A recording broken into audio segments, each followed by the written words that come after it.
Bonjour à vous, j'espère que vous vous portez bien aujourd'hui. Dans cette nouvelle vidéo, je vous propose de parler encore une fois de stress, c'est la thématique du moment, mais surtout d'une erreur à ne surtout pas reproduire. Alors, votre niveau d'hypersensibilité vous amène à fonctionner d'une certaine manière. Je m'explique. Lorsque vous êtes stressé, le plus souvent, comme vous êtes très sensible aux variations de l'environnement, vos émotions sont décuplées, elles sont à fleur de peau. Et le problème, c'est que lorsqu'on reste dans cet état émotionnel extrêmement intense, extrêmement élevé sur le plan de l'intensité, eh bien, on prend de mauvaises décisions. Sauf que ces mauvaises décisions ont été décidées à partir d'un système de pensée que vous générez et qui est dépendant de cette émulsion émotionnelle. C'est la chose à ne surtout pas faire. Alors, avant de vous décrire cette fausse croyance populaire pour réduire ce niveau de stress, je vais vous expliquer un petit peu comment le stress agit sur notre organisme. Alors, avant tout, sachez que le stress, c'est quoi? Eh bien, c'est simplement une habitude. On a appris à stresser. Et le problème, c'est que c'est très compliqué de désapprendre. Pour être honnête avec vous, c'est quasiment impossible. En revanche, il n'y a pas de fatalité. On peut remplacer cette habitude qui est néfaste dans notre hygiène de vie par une nouvelle habitude. Donc pour résoudre ce problème, cela implique qu'il faille mettre en place un changement d'habitude. Autrement dit, la mise en place d'apprentissage de conduites émotionnelles, de conduites cognitives, de conduites comportementales différentes de celles qui vous inscrivent actuellement dans un cercle vicieux, ce cercle vicieux du stress qui fait que votre état émotionnel vous amène à générer des pensées qui ne sont pas forcément adaptées et ces pensées induisent des comportements qui vont renforcer davantage cet état émotionnel. Lorsque vous êtes dans un état de stress important, eh bien vous vous rendez compte que plus votre état d'émotivité est fort et moins le raisonnement est possible. En cela, vous êtes beaucoup moins lucide lorsque vous êtes très fortement stressé, tout simplement parce que vous êtes animé par un débordement émotionnel qui vous empêche de voir les choses avec clarté. Et ce débordement émotionnel qui nous habite va nous entraîner vers le bas et va nous amener à régresser vers des niveaux de fonctionnement archaïques. Par exemple, lorsqu'on entretient une colère extrêmement forte, poussé à l'extrême, ça va devenir de la fureur. De même pour la peur, ça va devenir quelque chose qui ressemble à une forte panique. Là, ce sont vraiment des fonctionnements archaïques. C'est-à-dire que la fureur, lorsque je suis dans un état de colère et que je suis furieux, je suis presque en position d'attaque. Je suis presque prêt à être offensif, attaqué pour me protéger. Et de même, lorsqu'on a peur et que cette peur est poussée à l'extrême, dans ce fonctionnement archaïque, on arrive à un état de panique qui fait qu'on se met à fuir ce problème. Tout votre enjeu ici pour réduire votre niveau de stress consiste à réduire simplement votre niveau d'émotivité. Vous le remarquerez, quand le niveau d'émotivité baisse, on arrive à penser beaucoup plus clairement et avec beaucoup plus de lucidité. Tout simplement parce qu'on arrive à discerner les choses et il y a beaucoup moins de distorsion de la réalité. Et lorsque vous arrivez à enclencher ce mécanisme de régulation de votre énergie, de votre stress, vous êtes en mesure de mobiliser l'énergie nécessaire pour passer à l'action en mettant en place des actions saines issues de pensées claires et non plus de pensées influencées, ternies par ce tourbillon émotionnel. Et c'est ça qui va vous permettre de faire un pas de côté pour sortir de ce cercle vicieux. Si vous essayez de faire un pas de côté pour sortir de ce cercle vicieux en mettant en place un comportement qui est issu d'une pensée qui est elle-même influencée par un état émotionnel complètement bouillonnant, vous êtes sûr que vous allez renforcer encore ce cercle vicieux parce que vous n'allez pas en sortir. Vous allez renforcer ce stress en mettant en place des actions néfastes. Et en fait, c'est un cercle sans fin parce que la mise en place d'une action qui va être néfaste et qui va renforcer le stress va intensifier encore plus votre état émotionnel. Par conséquent, vos pensées vont en pâtir de surcroît. Alors, contrairement à l'opinion populaire, être moins dans l'émotivité permet plus de sensibilité et plus de sentiments. Alors peut-être que ça va vous faire tiquer, vous qui êtes hypersensible. Vous pensez peut-être que du fait d'avoir un haut niveau d'intensité émotionnelle vous permet de ressentir plus le monde. Oui, on ressent plus le monde. C'est comme si on avait plus de capteurs, plus d'antennes qui nous permet de ressentir toutes les variations de notre environnement. Ça nous permet aussi de ressentir l'atmosphère dans une pièce. On sait aussi décoder les micro-signes chez une personne qui est en face de nous et ça peut nous informer de son état émotionnel. Néanmoins, nous, lorsqu'on arrive à avoir un état émotionnel beaucoup plus calme, beaucoup plus posé, eh bien on est en mesure d'apprécier la réalité que l'on vit à sa juste valeur. D'accord ? Comprenez bien que lorsque nos émotions nous débordent, ça crée une distorsion de la réalité. Ce qu'on voit est complètement déformé, ça peut être complètement exagéré. Je vous donne un simple exemple. Vous êtes en couple, vous aimez votre partenaire et vous êtes furieux contre ce partenaire. Est-ce que vous pensez que vous allez arriver à apprécier correctement votre partenaire avec ce sentiment de colère intense ?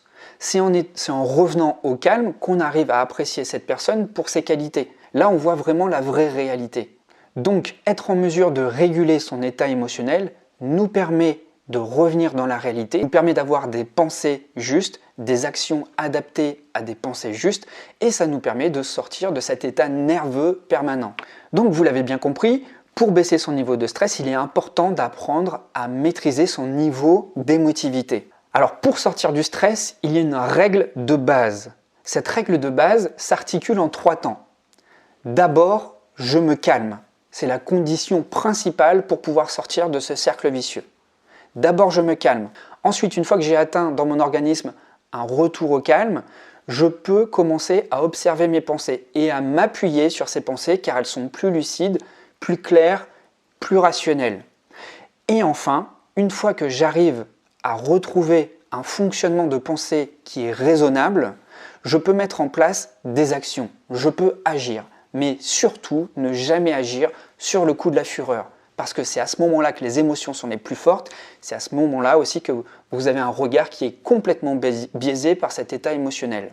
Alors la grosse erreur à éviter lorsqu'on est dans un état de stress, il y a une croyance populaire qui consiste à dire que lorsqu'on est stressé, il faut respirer fort pour calmer son organisme. Or, c'est exactement le contraire qui se produit.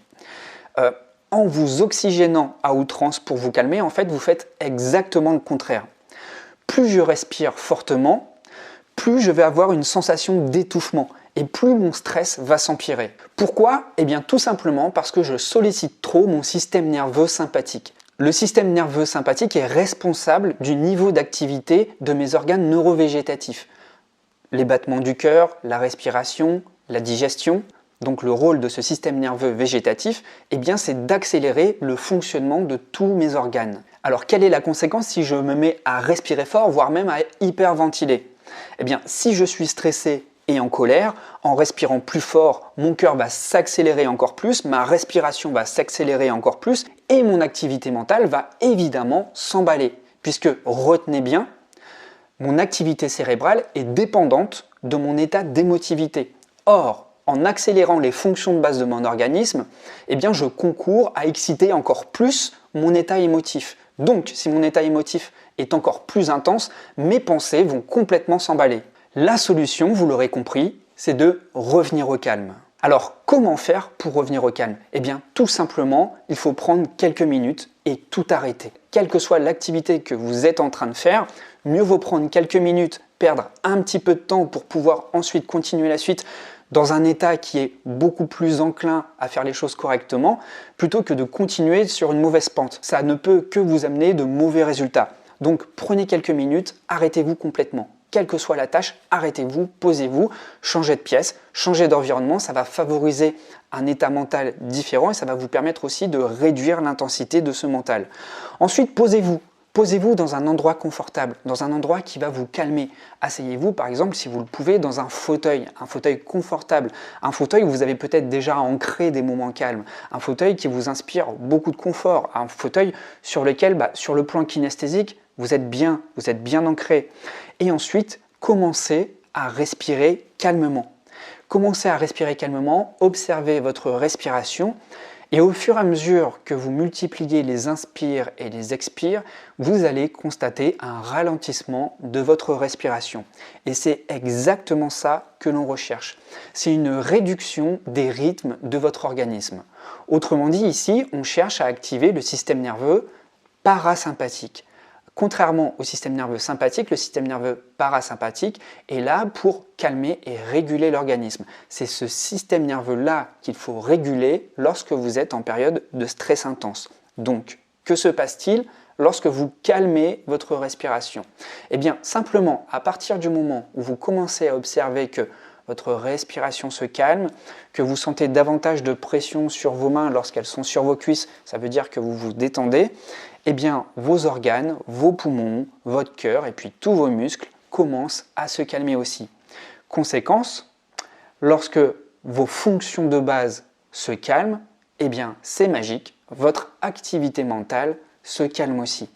Vous allez constater que vos émotions vont baisser en intensité et que les pensées que vous allez générer, qui sont ancrées sur ces émotions qui se sont calmées, eh bien elles vont être beaucoup plus lucides, beaucoup plus claires. Vous allez pouvoir dissocier plus facilement les choses, vous allez pouvoir discerner avec facilité, vous allez donc pouvoir relativiser sur la situation. De toute façon, vous allez pouvoir trouver les solutions adaptées qu'en étant en retrait, avec du sang-froid, avec du recul. Il faut pouvoir objectiver le plus possible et se décoller son ego de la situation. Vous savez, pour les métiers à haut risque, que ce soit dans l'aérospatial ou peut-être dans le GIGN, les personnes sont sélectionnées pour leur capacité à prendre des décisions à tête froide dans des contextes de haute intensité. Et donc, il faut modéliser ces techniques-là, c'est-à-dire savoir se dissocier, savoir s'extraire d'une situation et l'observer dans son ensemble et être capable soi-même de s'autoréguler. S'autoréguler, donc ralentir ses rythmes et pouvoir penser à tête froide. Donc, pour retenir l'essentiel de cette vidéo, retenez bien une chose, c'est que vos pensées sont étroitement corrélées avec votre niveau d'intensité émotionnelle. Alors, lorsque vous êtes stressé, lorsque vous sentez que les choses ne vont pas bien, lorsque vous sentez que vous retombez dans des fonctionnements archaïques, lorsque vous sentez que y a trop de colère qui commence à émerger ou lorsque vous sentez que vous commencez à vous sentir tétanisé à cause d'une panique montante, eh bien, portez attention à votre état émotionnel. Et vous allez vous rendre compte que toutes les pensées que vous êtes en train de générer sont prises en otage par cet état émotionnel. La seule manière de sortir de ce cercle vicieux, c'est de sortir de cette escalade de violence émotionnelle. Pour sortir de cette escalade de violence émotionnelle, eh bien, il faut que vous soyez en mesure de calmer vos rythmes physiologiques. Ensuite, une fois que c'est fait, vous observez ce retour au calme et vous allez voir que lorsque vous allez arriver à maîtriser cette nouvelle habitude, non pas pour désapprendre le stress, mais pour remplacer ces anciennes habitudes archaïques liées à un état de stress extrêmement intense, eh bien, vous allez pouvoir les reproduire beaucoup plus facilement dans n'importe quelle situation. Il faut simplement avoir à l'esprit que c'est un outil et que cet outil est valable uniquement si on l'applique, d'accord? Alors, moi, ce que je vous conseille, c'est d'abord de commencer tout seul chez vous, cet exercice-là. Et une fois que vous arrivez à l'ancrer, une fois que vous arrivez à bien roder cet outil de régulation émotionnelle, eh bien commencez à le mettre en pratique dans des situations un petit peu stressantes. Et vous allez continuer dans des situations de plus en plus difficiles. Et après, vous allez vous rendre compte que vous allez pouvoir appliquer cet exercice de régulation émotionnelle dans n'importe quelle situation. Mais d'abord, il faut pouvoir roder cet outil. Et la meilleure manière de roder cet outil, c'est de le faire dans un environnement connu, chez vous. Donc, les moments où vous êtes stressé par rapport à une dispute familiale ou les moments où votre travail qui vous a stressé toute la journée vous poursuit à la maison et vous laisse dans un état émotionnel extrêmement intense, eh bien, pratiquez cet exercice de régulation, de retour au calme et ensuite observez le changement au niveau de vos pensées et mettez en place de nouvelles actions issues de ces pensées claires. Et bien voilà, alors si vous souhaitez aller plus loin avec moi et travailler plus en profondeur des techniques, des manières de réguler plus facilement son stress et de retrouver un confort au quotidien avec une meilleure gestion émotionnelle, vous pouvez réserver un coaching, vous avez le lien dans la description de la vidéo. J'espère que ce contenu vous aura apporté un outil efficace à mettre en place au quotidien. D'ailleurs, vous pouvez essayer de me partager vos retours dans les commentaires. Ça me fera plaisir de voir que vous appliquez cette astuce.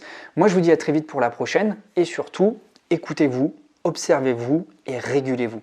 À très bientôt. Ciao, ciao.